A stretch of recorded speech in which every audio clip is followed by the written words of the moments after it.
감사드립니다. 특송이 아니라 특주죠. 잘 들었고 다시 한번 감사를 드립니다. 무더운 여름 하루하루 우리가 잘 또 건강하게 같이 지내야만 하겠습니다. 나는 하나님을 믿고 또 하나님은 나를 믿고, 근데 내가 믿는 하나님과 나를 믿는 하나님이 같은 분인가 다른 분인가?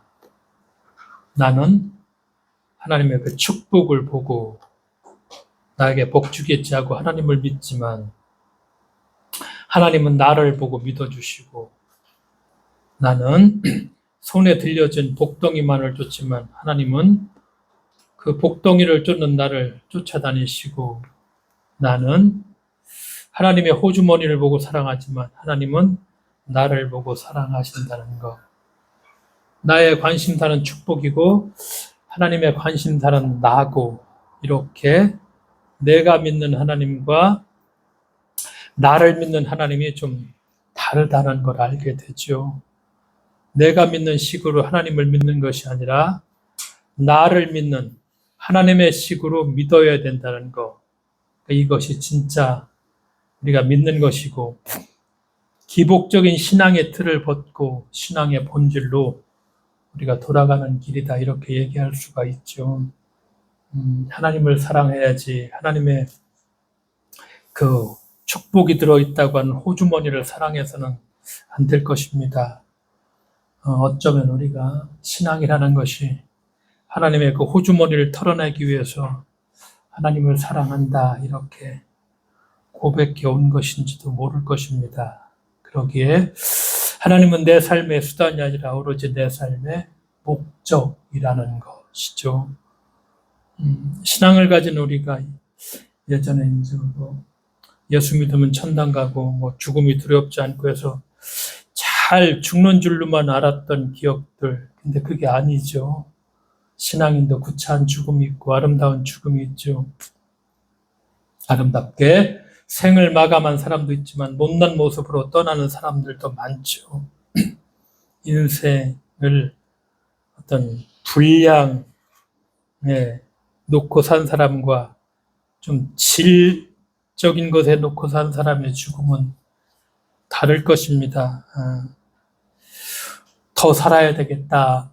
수명만을 욕심낸 사람은 무익한 죽음을 가져올 수도 있을 것이고, 좀 더 가치와 의미, 어떤 본질에 거기다 어떤 중점을 두고서 산 사람은 모르겠습니다만, 그래도 아름다운 죽음은 생을 마감하지 않을 수 있을까? 그러기에 우리가 살아있을 때 우리가 보통 고백하기를 하나님의 자녀답게 살 수 있는, 그렇죠, 삶이 주께서 온 은총이고 선물이라면 하나님의 자녀답게 오늘도 우리가 살아가야 될 것입니다. 다윗의 이야기입니다. 잘 알고 있는 이야기이기도 하죠. 다윗 하면은 어렸을 적부터 우리가 보통 주일학교라고 하죠. 다윗과 골리앗 싸움, 그것이 머리에 꽉 박혀 있어서 물맷돌로 골리앗의 머리를 이제 때려 죽이죠. 그 이미지가 우리가 어렸을 적에 교회 다니면 늘 수십 번 그런 이야기 설교를 듣게 되죠. 키가 3m가 넘고 6kg이나 그렇게 되는 쇠창을 들고 60kg가 되는 그런 갑옷을 입은 골리앗이 있죠. 그런 골리앗이 이제 이스라엘 백성들을 능욕을 합니다. 이때 다윗이 이제 이 전쟁터에 가서 그걸 보게 되죠. 전쟁에 참여한 형들이 있는데 그 형들에게 이제 점심 먹을 것을 주려고 이제 이 전쟁터에 왔습니다. 그랬을 적에 이스라엘 백성들을 능욕하고 조롱하는 골리앗의 말을 듣게 되죠. 그래서 다윗이 사울왕에게 가죠. 나를 좀 전쟁터에 보내달라. 꼭 보내달라. 이렇게 요청을 합니다. 내가 골리앗과 겨루어 보겠다고 말하죠. 그러니까 사울왕이 다윗을 말리죠. 그만두어라. 내가 어떻게 저자와 싸운단 말이냐. 저자는 평생 군대에서 뼈가 굵은 자이지만 너는 아직 어린 소년이 아니냐. 다윗이 그때 사울에게 이렇게 말을 합니다. 사무엘상 17장에 있는 내용인데 임금님의 종인 저는 아버지의 양떼를 지켜왔습니다. 사자나 곰이 양떼에 달려들어 한 마리라도 물어가면은 저는 곧바로 뒤쫓아가서 그놈을 쳐 죽이고 그 입에서 양을 꺼내어 살려내곤 했습니다. 그 짐승이 저에게 덤벼들면 그 턱수염을 붙잡고 때려 죽였습니다.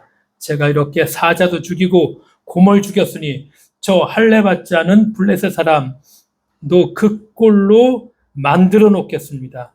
살아계시는 하나님의 군대를 모욕한 자를 어찌 그대로 두겠습니까? 사자의 발톱이나 곰의 발톱에서 저를 살려주신 주님께서 저 블레셋 사람의 손에서도 틀림없이 저를 살려주실 것입니다. 이렇게 간청하죠. 그러면서 전쟁터에 나갑니다. 그리고 골리앗을 물리치죠. 마침내 사울의 사유가 되죠. 사울의 오른팔이 되죠. 전장에 나가서 승승장구하는 그런 장군이 되죠. 장군입니다. 또한 예술가죠. 시편에서는 어떻게 불리죠? 시인입니다. 많은 시가 다윗의 시죠. 그리고 하프 연주자입니다. 참 완벽한 사람이죠. 용사고 싸움에 능하고 음악과 예술을 거기다 사랑하는 시인. 어떻게 생각하면 다윗이 모든 것을 갖추었습니다. 그렇죠? 그런 다윗입니다. 또 다윗과 요나단의 우정도 우리가 생각할 수 있는 사울의 아들 그 끝까지 우정을 지키는 그러면서 다윗이 죽인 자는 만만이고 사울이 죽인 자는 천천히다. 사울의 질투 그렇죠. 다윗에 대한 곤경행과 사울이 다윗을 쫓죠. 그러나 그 곤경과 어려움에 사울이 빠지기도 하죠. 그런데 그때 사울을 죽이지 않죠. 복수하지 않죠. 그러니까 하나님께서 다윗하고 영원한 언약을 맺죠. 사무엘하 7장 15절 16절에 이제 하나님 이렇게 하죠. 내 집과 내 나라가 내 앞에서 영원히 이어갈 것이며 내 왕위가 영원히 튼튼하게 서 있을 것이다. 다윗 하나님의 계약 약조입니다. 그래서 다윗 왕가죠. 영원할 줄 알았던 이런 약속을 맺게 되죠. 다윗에 대한 언급이 성서에 압도적으로 많이 있습니다. 구약의 다윗은 1080번이나 등장하죠. 출애굽의 주인공 모세 772번입니다. 우리가 잘 아는 믿음의 조상 아브라함 236번 정도에 그치죠. 그러니까 얼마나 다윗이 그렇죠. 구약 성경에서 뭐라고 할까 이스라엘의 핵심 뭐라고 표현할 수도 없게 이런 사람이죠. 다윗이라는 이름, 하나님께 사랑받는 자입니다. 그런데 오늘 읽은 성경에 보니까 이런 다윗이 하나님 앞에서 씻을 수 없는 죄를 저질렀죠. 우리가 아는 것처럼 우리아의 아내 밧세바를 궁중으로 데려와 정을 통하죠. 그래서 밧세바가 임신하죠. 그러니까 이거 어떻게 해서든지 다윗은 이것을 숨기려고 계략을 꾸미게 되고 결국 그 계략이 우리아를 죽게 만들죠. 그랬을 적에 하나님의 예언자 나단이 등장합니다. 오늘 성경 본문이 그 내용입니다.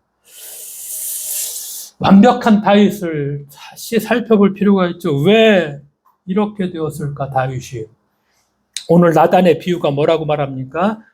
부자와 가난한 사람, 등장인물이 두 사람이죠. 부자가 손님이 찾아옵니다. 자신이 양이 참 많아, 소도 많고, 근데 아까워. 그래서 부자는 가난한 사람의 어린 암양을 빼앗아서 손님을 대접합니다. 그런데 나단이 여기서 얘기하는 건 가난한 사람과 어린 암양의 관계가 어떻게 되었을까? 그 관계를 이렇게 표현합니다. 그는 이 어린 양을 자기 집에서 길렀습니다. 그래서 그 어린 양은 그와 아이들과 함께 자랐습니다. 어린 양은 주인이 먹는 음식을 함께 먹고 주인이 잔에 있는 것을 함께 마시고 주인의 품에 안겨서 함께 잤습니다.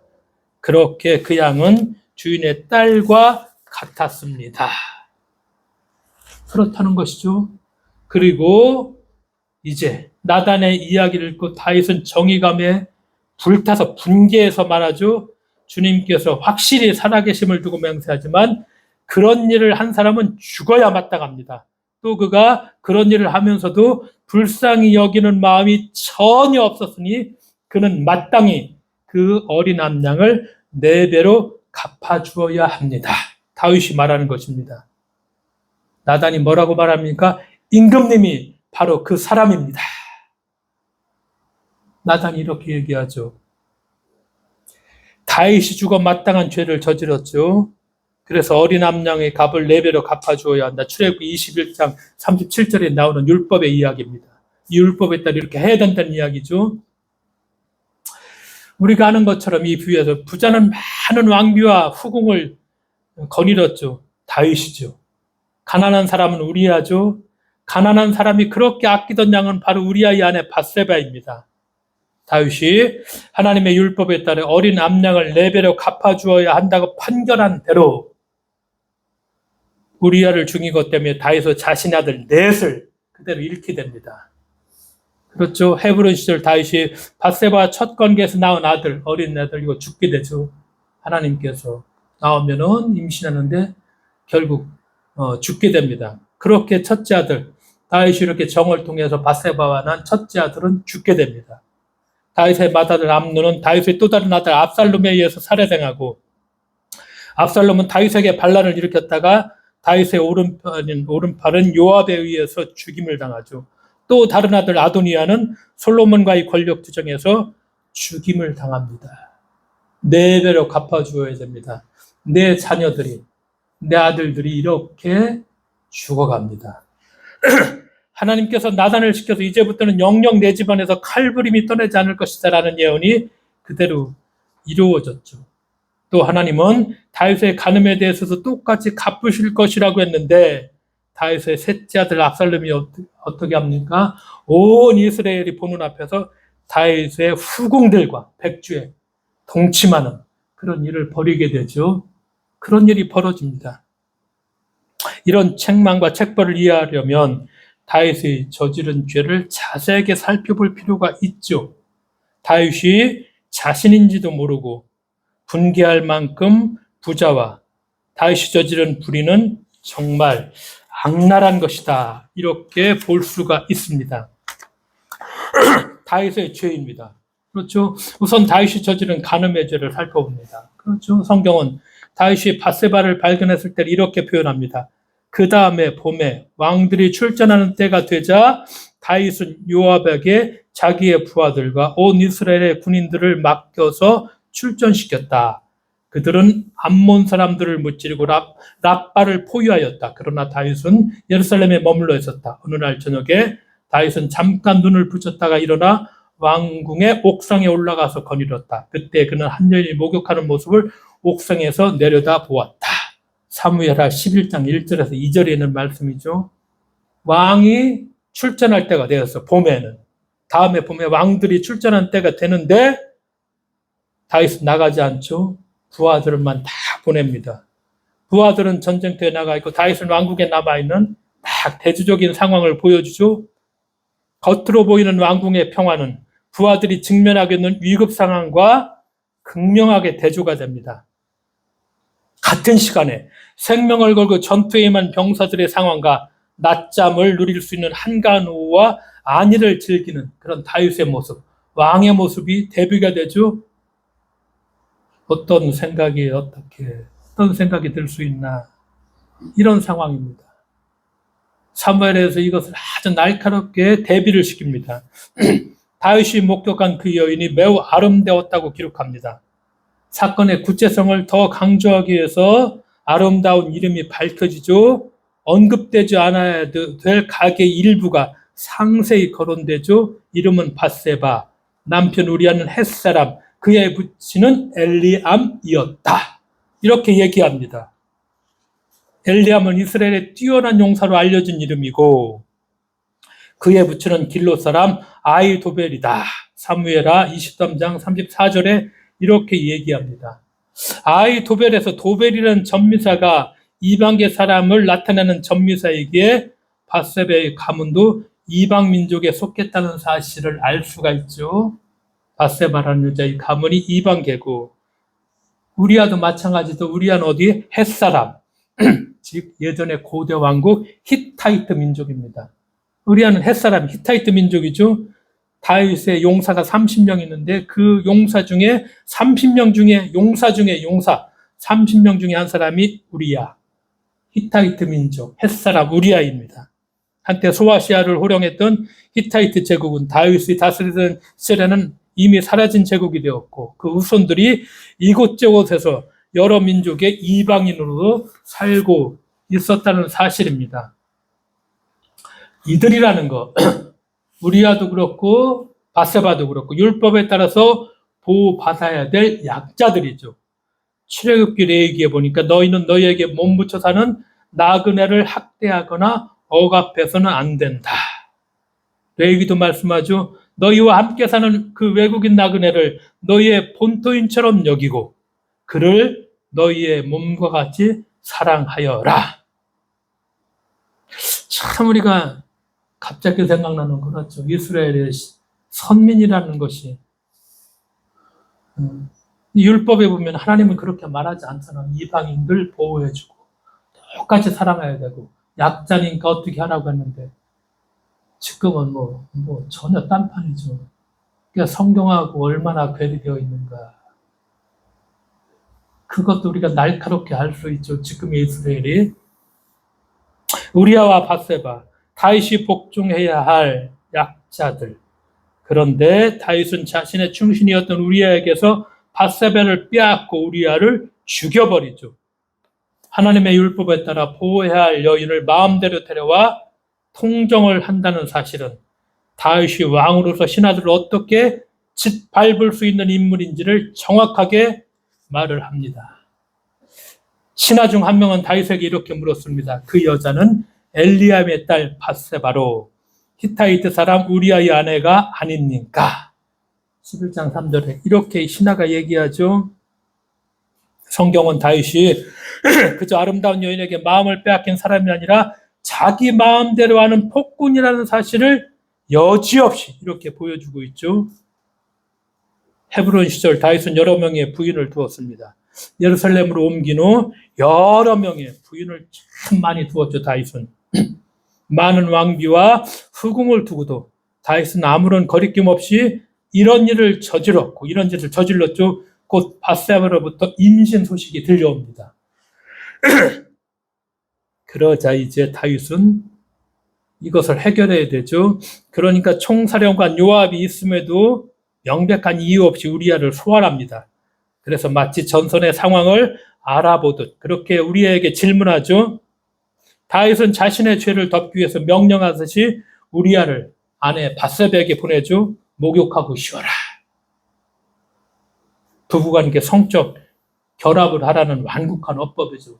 임신했으니까 자기 애라고 다윗의 애라고 이게 알려주면 안 되니까 우리아의 애로 만들기 위해서 자 우리아를 불러서 전환 상황 물어보는 척하면서 야 너 이제 집에 가서 목욕하고 쉬어라 이렇게 얘기합니다. 우리아에게 이렇게 명령하죠. 그런데 충직한 우리아는 왕의 명령에 불복하죠. 11장 11절에 보면은 놀랍게 이방인 출신 우리아는 왕의 전쟁 규례에 따라 순종하고 왕의 은총을 받은 자 다윗은 하나님의 말씀을 어기고 있습니다. 우리아가 아내에게로 가지 않고 군인들과 함께 밤을 보냈기 위해 이 다윗의 책략은 실패로 돌아갑니다. 두 번째 책략을 세우죠. 술을 먹여 취하게 하는 것입니다. 그런데 그때도 우리아는 집으로 가지 않았습니다.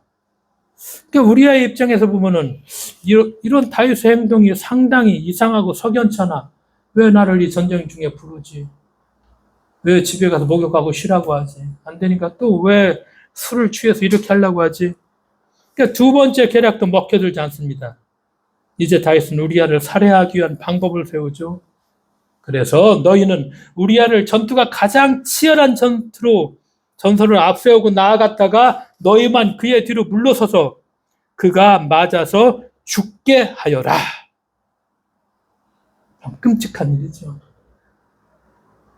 충직한 부하를 이렇게 죽이는구나. 자기에게 평생 충성을 다하는데 자기의 죄를 덮기 위해서. 그렇죠. 그러니까 요압은 다윗이 시키는 대로 하고 나서 전쟁의 상황을 전하는 전령에게 이렇게 지시합니다. 왕이 화를 내시면 우리아도 죽었다고 말하라. 이렇게 지시하죠. 그러니까 사무엘 11장 25절에 다윗은 우리아가 죽었다는 보고를 이렇게 말합니다. 너는 요압에게 칼은 이 편도 죽이고 저 편도 죽이기 마련이니 이번 일로 조금도 걱정하지 말라고 전하여라. 우리아의 죽음이 마치 전투에서 생긴 우발적인 죽음이냐. 칼이라는 게 전투에서 이 편도 죽이고 저 편도 죽이니까 요압 걱정하지 말아라. 이렇게 우리아를 죽인 것이 그냥 우발적인 것처럼 이렇게 얘기를 하죠. 다윗과 요압의 공모 과정을 보면은 모든 악은 단순히 우연적인 산물이 아니고 거짓된 공모의 결과임을 우리가 알게 됩니다. 요압은 우리아의 살해 사건에 수동적으로 말려든 꼴이었지만 능동적으로 그 일을 해냅니다. 이길 수 있는 전투 상황에서 패배를 조정한다는 것은 전투 부대를 이끌고 있는 장군으로서는 상상하기 어려운 선택이지만 요압은 권력의 시종이 되어 죽음을 불러오는 폭력의 하수인으로 변하게 되죠. 다윗은 자신의 죄를 감추기 위해서 율법을 거스르면서 죄 없는 사람을 죽이고 살해당한 자의 아내마저 빼앗는 그런 사람이 되죠. 그것도 제3자의 손, 자기가 직접 죽이지 않죠. 이스라엘 군대의 총사령관인 요압이라는 장군 부르고 이스라엘 전 부대의 손을 빌어서 한 사람을 죽여버리죠. 다윗의 속임수는 사건과 무관한 자들을 끌어들여 죄악을 확대시키고 음모를 통해 목적을 성취하는 또 다른 죄를 낳게 되죠. 다윗은 요압에게 이 일에 대해서 너의 눈이 나쁘게 여기지 말라고 하였으나 이 일은 하나님의 눈에 거슬렸다. 이렇게 얘기하죠. 권력자들의 공모로 인해 가지고서 죄 없는 한 인간의 목숨 이렇게 무의미하게 끝난다면 이것은 생명 자체를 경시하고 천하보다 소중한 한 생명을 우습게 여기는 꼴이죠. 그래서 하나님이 창조하신 생명 체계를 능멸한 것은 곧 생명이신 하나님에게 반역하는 것이죠. 우리아라는 사람의 이름은 야훼는 나의 빛이라는 뜻을 가지고 있죠. 가부장적인 사회구조에서 최고 권력자의 말은 곧 명령이고 명령은 현실적으로 거부하기 어려운 강제적 폭력을 뜻하죠. 이런 아랫사람을 다루는 데 익숙한 다윗은 욕망에 찌들은 자신의 행동이 약자에게 어떤 피해를 줄지 전혀 의식하지 않죠. 그래서 서슴지 않고 모든 죄악을 행하였고 많은 이들은 다 알면서도 권력자 앞에서 침묵의 카르텔로 숨지고 있었지만 이들의 모든 죄악은 야훼 하나님의 빛에 드러나게 마련이죠. 오늘 성경은 인간의 탐욕의 권력을 통해서 어떻게 발생하는지 그것을 제재할 방법은 없는지 묻고 있죠. 참 어려운 얘기죠. 분명한 현실이고 욕망에 눈먼 인간은 그 욕망이 식기 전에는 결코 자신을 볼 수가 없죠. 스스로 죄의 굴레에서 빠져나올 수 없습니다. 최고 권력자가 지배하는 세상에서 권력자 자신의 사건이 당사자가 되고 불의의 원천이 될 때 진실은 삼켜지고 침묵은 강요되고 이런 현실 우리는 끊임없이 목도하고 있고 선한 사람도 대통령 돼서 막강한 권력을 주게 되면 변하게 되고 바뀌어지게 되고 또 그런 현실도 우리는 목격할 수 있죠. 이때 예언자는 목숨을 걸고 하나님의 말씀을 전합니다. 최고 권력자가 은폐한 일을 그 일은 누군가에게 드러내려 한다면은 그에게는 죽음이 기다리고 있을 뿐인데 나단은 예언자의 사명이죠. 목숨을 걸어야 이야기를 하죠. 최고 권력자한테 이렇게 바른 말을 한다는 것은 뭐 결코 쉬운 일 아니죠. 목숨을 걸어야 될 것이고 그래서 얘기하죠. 나단의 비유를 다시 생각해 보면 비유는 간단합니다. 슬픔에 배어난 인간사의 참혹한 비극성을 잘 드러냅니다. 가난의 절절함이 부유한 이의 무정한 행동과 대비되면서 고발은 절정에 달하죠. 부자는 손님 대접을 위해 자기 소유를 사용해야 한다는 너무나 당연한 지극히 당연한 상식을 무시해버리죠. 손님을 대접하면서도 자기가 갖고 있는 양이나 소 한 마리도 희생하지 않죠. 이게 바로 이 부자죠. 이런 부자. 손님에게는 숙식을 제공하는 주인처럼 행세하지만 자기 것은 하나도 내어놓지 않는 부자는 가난한 사람에게는 잔인하고 폭력적인 사람이지만 또한 자기에게 필요한 사람에게는 인자하고 관용 있는 그런 사람입니다. 거의 모든 것을 소유한 자가 아무것도 지니지 못한 자의 유일한 행복을 빼앗았다는 아주 날카로운 날선 지적. 가난한 이는 부자의 폭력을 고발할 능력도 없고 자신을 방어할 수단도 없으며 저항은 꿈도 꾸지 못하죠. 나단의 비유에 대한 다윗의 즉각적인 반응에서 자기 자신의 행위에 대한 성찰이 없는 인간의 1차적인 반응을 보게 되죠. 성찰이라는 것. 누구나 잠시 멈추고 생각할 수 있는 너무나 쉬운 행위이지만 근데 그렇게 하는 인간이 얼마나 되나. 또 권력을 가진 자는 이거 잘 안 하죠. 할 수가 없죠. 부자들. 참 힘 있는 자들은 이거 성찰하지 못하죠. 이제 다윗의 숨긴 진실이 드러나죠. 나단의 비유가 다윗의 그나마 양심을 일깨우죠. 왕은 스스로 그런 자는 죽어 마땅하다고 하죠. 그런데 죽어 마땅한 자가 바로 자기 자신 다윗이죠. 나단이 말하죠. 임금님이 바로 그 사람입니다. 그러면서 성경은 다윗이 하나님의 말씀을 가볍게 여겼다. 우스워했다. 아주 그냥 우습게 여겼다는 것이죠. 욕망이라는 것이 권력을 얻게 되면 누구나 다윗처럼 된다는 사실입니다. 다윗이 얼마나 완벽한 사람입니까? 용사 중에 용사. 예술을 할 줄 아는 사람. 그렇죠. 시를 쓰고 하프를 연주하고 참 지혜 뛰어난 자죠. 그런데 이런 다윗이 막강한 권력을 차지하게 되니까 자기의 그 권력, 욕망을 누리기 위해서 한 사람 여지없이 그냥 죽여버리고 또 그것을 탄론할까 봐 다른 사람들을 불러다가 같이 공모하게 되고 거기에 많은 사람들이 동원이 되게 되고 적나라하게 보여주죠. 서민은 반지하에 사는 가난한 사람들에게는 장마 때마다 물난리가 나지만 그런 사실을 기억해줘. 힘을 가진 정치인들이 한다는 소리는 사진 잘 나오게 비가 오면 좋겠네. 그런 몇 년 전의 이야기였던가. 이렇게 다르다는 것. 가진 자와 없는 자의 거리가 이렇게 멀고 상황에 대한 인식이 이렇게 다르다는 것. 권력에 저항했을 때 힘 있는 자들은 온갖 구실을 삼아 한 가족을 살사시 다 털고 털어서 온 가족을 다 몰살시키지만 권력의 핵심에 있는 자는 우리가 보는 것처럼 주가 조작도 그랬고 몇 년 전에 일어난 사건들이 다 그렇죠. 지금도 장담할 수는 없겠죠. 우리가 권력이라는 것이 누구나 선한 사람이라도 이 권력을 갖게 되면 또 다른 욕망이 거기에 분출되는 것이니까. 그렇죠. 다윗과 요압의 공모, 은연중에 살인에 가담한 이스라엘의 군인들처럼 오늘날 우리 사회도 부자가 가난한 사람의 딸 같은 어린 남장을 빼앗는 일들이 비일비재하죠. 그런 사실 앞에서 모두의 침묵 속에 약하고 힘없는 사람들만 당하고 그게 현실이죠. 지금도 현실이고 심지어 교회에서도 이런 일이 일어나죠. 권력의 정점에 목사가 서게 되자 인분을 먹으라는 이런 시스템, 이런 것까지 등장하게 되죠. 작동을 해버리게 되고.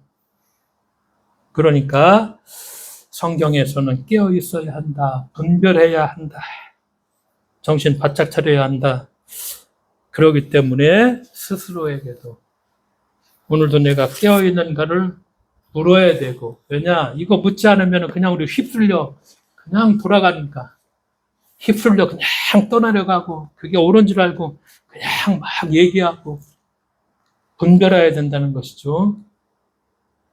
나단이 부자를 향해서 결론적으로 최고 권력자를 향해 던지는 말 중에 정말 명심해야 될 마디가 그 뒤에 나오죠. 불쌍히 여기는 마음.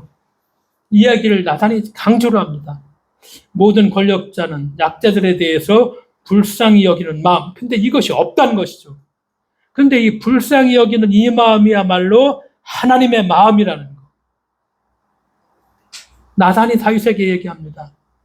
돈과 권력이 바로 이 하나님의 마음을 잃어버리게 만들었다.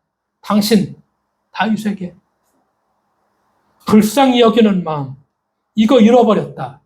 네가 이렇게 권력을 갖게 되니까 이거 잃어버렸으니까 넌 짐승처럼 돼 있다. 이렇게 끔찍한 범죄를 저질렀다. 이렇게 얘기하죠.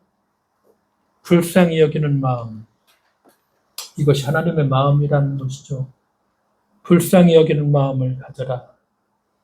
그러니까 우리가 신앙의 삶을 산다는 것은 이 불쌍히 여기는 마음 하나 잘 길러내고 그걸 잘 지켜내기 위한 어떤 역할, 존재라는 것. 어떤 일이 있어도 불쌍히 여기는 마음을, 측은지심이라는 것. 이것이 하나님의 마음이고 이 마음을 잘 간직해야 된다는 것. 이것을 잃어버리는 순간 우리의 신앙은 의미가 없어진다는 것. 이 마음을 잃어버리는 순간 우리는 그렇죠. 하나님의 자녀가 될 수 없는 것뿐만 아니라 우리는 이 마음을 잃어버리는 순간 전혀 다른 존재가 되어버리죠. 오늘 우리가 이 엄연한 현실 앞에서도 깨어있으면서 이 불쌍한 마음을 잘 길러내고 키워낼 수 있는 이 마음을 잃어버리지 않는 우리 모두가 되어야만 하겠습니다. 기도하겠습니다. 하나님 아버지 감사드립니다. 냉혹한 현실 앞에서 깨어있고 하나님의 마음, 이 불쌍히 마음은 여기는 마음을 잘 길러낼 수 있도록 이 마음 잃어버리지 않도록 주님 저희들을 지켜주실 것을 믿으며 예수님의 이름으로 기도드리옵나이다. 아멘.